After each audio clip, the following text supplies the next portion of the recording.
พี่น้องเลยหมอลำเรื่องฮักกะเก็บห่านโพดโพรีรอพี่น้องเลย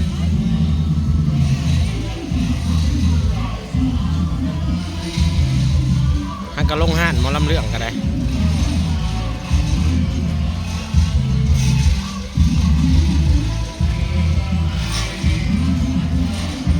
สบายดีเด้อพี่น้องสบายดีสุขุสุขคนพี่น้องเนาะสบายดีสุมงสุบอนเจ้าตีลิขสิทธิ์บ่จักเขาจะปาร์ตี้พี่น้องทั้งนั้นยังพันเลิกอยู่โอ้ยังยกมืออยู่ยังม้วนอยู่ยังพันเลิกคนกันได้พี่น้องเลย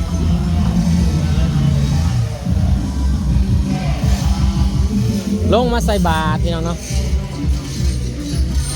บาตรเฮาหลังจาก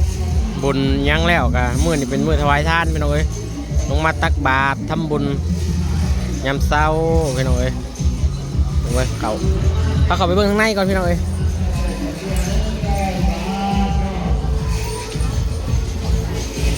บาตรคนหลายเด้อพี่น้องเอ้ยมื้อนี้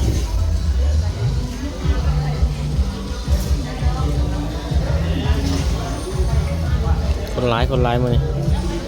อันนี้ผ้าเขาพี่น้องเลยผ้าเขาโอ้ลายผ้าเนี่ยพี่น้องเลยลายไส้อยู่เนี่ย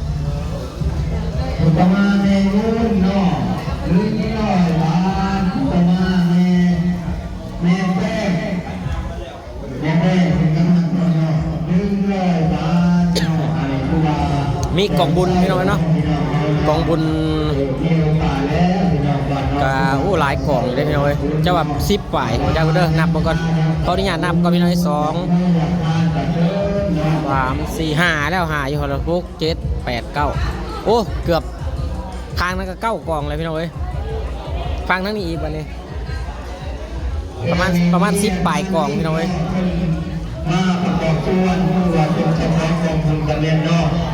10 ฝ่ายกล่องโอ้คนก็กำลังมาทำบุญน้ำการพี่น้องเอ้ยวัดบ้านเฮาตักบุญตักบาตรทำบุญพี่น้องเอ้ยเนาะหลายนี่พี่น้องเอ้ยกองบุญมื้อนี้บุญหลายสายยาวโอ้รถขนเครื่องมาลำเรื่องเมื่อไรขนเครื่องขนของพี่น้องเอ้ยเขาสิไปทางไหนต่อแล้วมื้อล้นวัดพี่น้องเอ้ยสิใส่บาตรอยู่ลม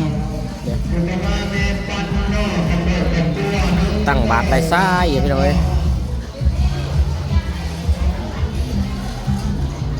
นี่พี่น้องเอ้ย2 4 6 8 10โอ้10 ไปหน่วยไปเลย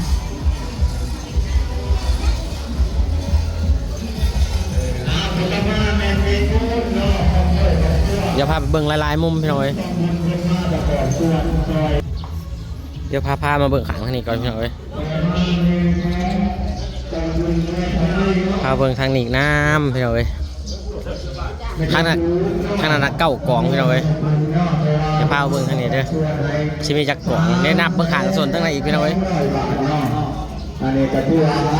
9 กล่อง10 กล่องแม่บ่ไป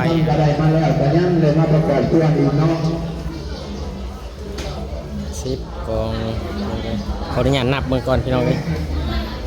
เหมือนได้ทางนั้น1 2 3 4 5 6พี่น้องเอ้ยประมาณ15 16 กล่องคนละพี่น้องเนาะทั้งเบิดอันนี้ก็ถือว่าเป็นพี่น้องทางด้านฝั่งครัวแต่เฮาเนาะครัวตะเกียบบ้านเฮาเลยเนาะพ่อหาเนาะคือว่าสลับพี่น้องเนาะมากหน้าหลายตาผู้น้อยผู้ใหญ่ผู้เฒ่าผู้หนุ่มพี่น้องเอ้ยเนาะมาทำบุญตักบาตรน้ำการพี่น้องเอ้ยมื้อนี้ต่อมาเนี่ยหูแก้วเพิ่นเข้ามาประกอบส่วน50 บาทเนาะดีใจน้ำเด้อผู้ต่อมาแม่สีฐานเนาะมาประกอบส่วนเนาะ100 บาทที่ว่าได้รับเลยก็พี่น้องเฮาเนาะหลายคนพี่น้องเอ้ยผู้ต่อมาแม่เสียงเนาะมาต่อยอด20,000 กีบเนาะเอาไว้ครูบาอาจ พิ่นขึ้นมาเลยได้พี่น้องเอ้ยเนาะหลายองค์พี่น้องเอ้ยมื้อนี้10ปลายพุ่นละทั้งอาจัวทั้งครูบาเนาะทั้งหมด ปีนี้ทุลาขึ้นกว่าเราเนาะขึ้นมาในกองบุญพลายเนาะจนทุลาอาจารย์คนมาจากที่เบอร์เนาะเพราะว่าบ้านเฮานี่ให้ความสำคัญตื่นโตในการทำบุญเนาะอยากทำบุญได้เนาะแต่ละครอบครัวก็ได้จังหวะปีนี้ต่อมาเมนานั่งหุ่งน้องแม่แต่น้องคนเกิดคนตัวแต่เช้ามันจีบเนาะมันรังต่อน้ำรังเนาะก่อนคุณว่านั่งลำพันเนาะ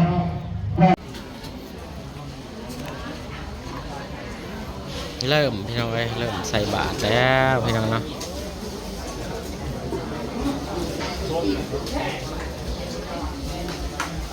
หมากหนาไล่ตาพี่น้องเอ้ยเอ้ยน้อง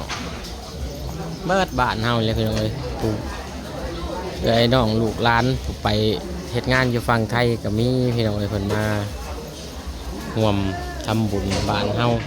เดือนละที่ปีละครั้งพี่น้องเอ้ยเนาะเพิ่นมาแต่เล็กแต่ไก่ก็มีพี่น้องเอ้ยมีจุดบาทบ่ไม่ช่วยกันว่าแล้วไม่ได้เลยจุดบาทจุดบาทเจ้าของเงินเขาใส่บาตรชิ้นเจ้าแต่เขาอยู่บ้านน้องแต่ชิ้นเจ้าใส่บาตรหลังบุญบ้านพี่น้องเอ้ยเนาะยามมื้อเช้าหมากหนาไล่ตาเอ้ยน้องบ้านเฮา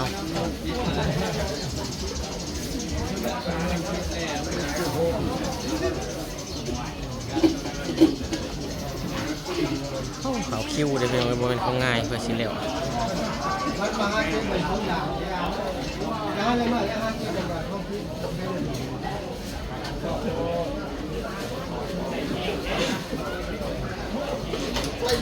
หลายคนเลยพี่น้องข้างในก็มีน้ำพันออกมากับมีพี่น้องจนล้นนดวันเบิ่งเลย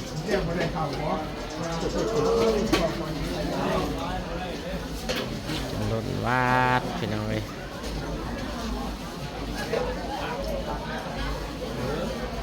มาร่วมทำบุญน้ำกันพี่น้องเนาะ FC เฮาสุขุมสุขนพี่น้องสาธุบุญน้ำสุขุมสุขน10 กว่าบาทพี่น้องหมอลำเรื่องกับห้างกับเก็บห่านกำลังชิแล้วพี่น้องแ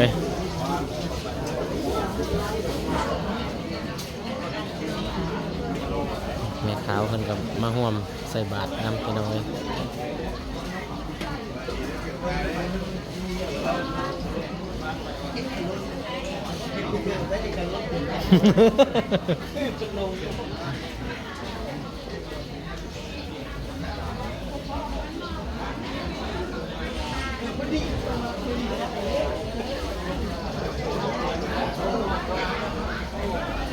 หลายตาพี่น้องลูกหลาน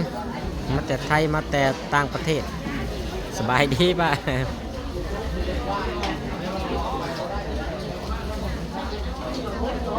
คนบ้านเดียวกันครับบางคนเขาก็บ่ฮู้เด้พี่น้องลูกหลานเขาเจ้าเกิดใหม่ปลาแม่นบ่พี่อายนี่จักล้านอันนี้นะบ่พี่42สิไปให้หมอลำเรื่องพุ่นล่ะพี่น้องไปใจบ้านสิไปจ่ายค่าหมอลำก่อน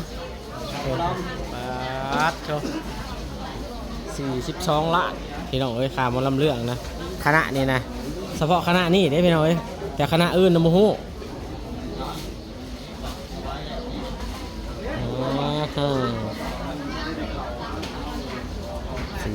42 ล้าน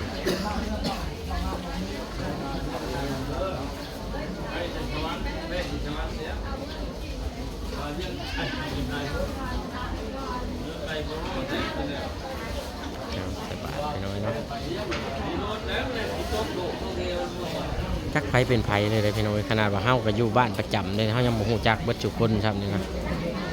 บางคนก็เพิ่นเป็นไผมาเป็นไผบ้านเฮาเนาะแบบว่าลูกหลานบ้านเฮาไปเอาเมียบ้านอื่นแล้วก็ถ้าว่าผู้ชายก็บางเทื่อเพิ่นก็มาปิดเคยบ้านเฮา เริ่มบ่จักบ้านนี้ว่าลูกหลานเพิ่นอยู่บ้านอื่นแต่ว่าเพิ่นมาร่วมทำบุญเฮาก็บ่ฮู้พี่น้องเอ้ยจักไผเป็นไผเลยนี่โอ้ผู้ใหญ่บ้านสิไปจ่ายค่าหมอลำเลยนะฮะเบิ่งไปช่องมึงก่อนเด้อพี่น้องเอ้ยพาไปเบิ่งก่อนโอ้ได้กระเป๋าร้ายหน่อยนี่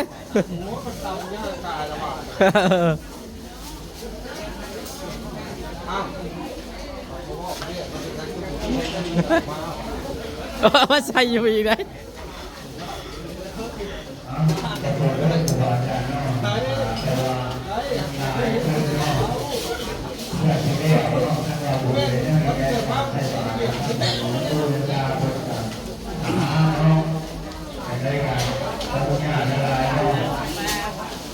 เมเซียวน้องมินี่พี่น้องเอ้ยพอเจ๊ก็ได้เนาะไปลินเที่ยวใส่เด้สงกรานต์ปีนี้เนาะเจ๊เพิ่นมาเต็มเมืองไทยพี่น้องเอ้ย เป็นเมืองนอก แม่นมาเมืองนอกแม่นมาแต่เมืองนอกแล้วบ่แม่นเมืองลาวเฮาเด้โอ้เฮียเพิ่นก็พูดเดี๋ยวสิไปตูดเฮียเพิ่นได้มื้อนี้พี่น้องเอ้ย ในมื้อนี้จะเป็นมื้อถวายทาน ถวายทาน สมัครที่อยู่วัดบางทองบ้านอ้อยปัก โดย ทองพร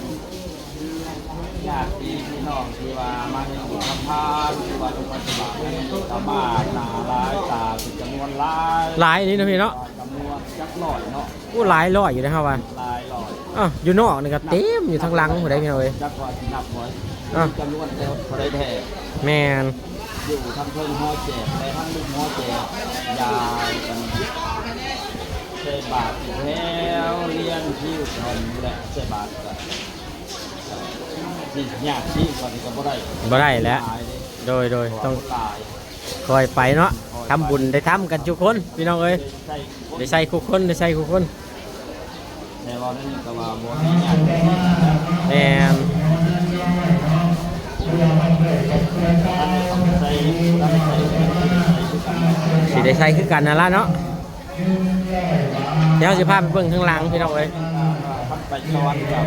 ก่อนนอนก่อนคือน้ำหลังกับนอนน้ำหลัง หาฮอดคือกัน นอนคือกัน เนาะ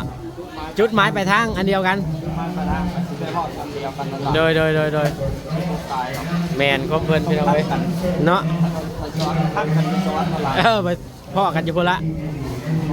เบิ่งพี่น้องเอ้ยไปพาไปเบิ่งกันหลายๆมุมก่อนพี่น้องเนาะข้างหลังเบิ่งแต่ข้างหน้าพาเบิ่งทั้งหลายๆมุมข้างหลังก่อนเด้อพี่น้องเด้อ